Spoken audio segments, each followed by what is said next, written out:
சட்டவிரோதமான மணல் கொள்ளை அந்த விஷயம் பற்றி இப்போ ரீசெண்டாக திரும்பியும் நியூஸில் வந்திருக்கு விஷயங்கள் பார்த்தீங்களான்னு எனக்கு தெரியல. அதனால் அதை பற்றி கொஞ்சம் ஷேர் பண்ணலான்னு வந்திருக்கேன். மண்ணுன்னா என்ன மண்ணுன்னா அது செம்மண்ணுன்னு சொல்கிறாங்க. அந்த மண் பற்றி தனியாக ஒரு வீடியோ போடுறேன். இது என்னன்னாக்கா தூத்துக்குடி கலெக்டர் ஒப்புதல் கொடுத்துருக்கிறாரு இந்த விஷயத்துக்கு. ஆமாம்மா தப்பு நடந்துச்சு அப்படின்னு சொல்லிட்டு.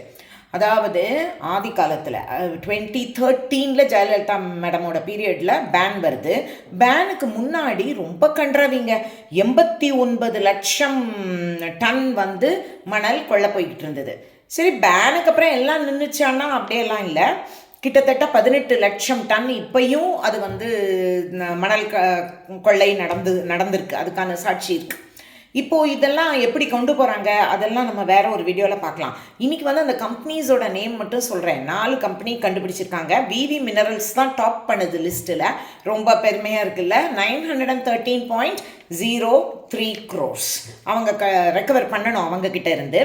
டிவிஎல் இது எப்போ அந்த 2013 பேனுக்கு அப்புறம் உள்ள அமௌண்ட். டிவிஎல் இண்டஸ்ட்ரியல் மினரல் கம்பெனின்னு ஒருத்தங்க, அவங்க 276 லட்சம் கோடி. Trans world garnet India private limited அவங்களும் கிட்டத்தட்ட 196 லட்சம் கோடி. பீச் மினரல் சாண்ட்ஸ் கம்பெனி 425 லட்சம் கோடி.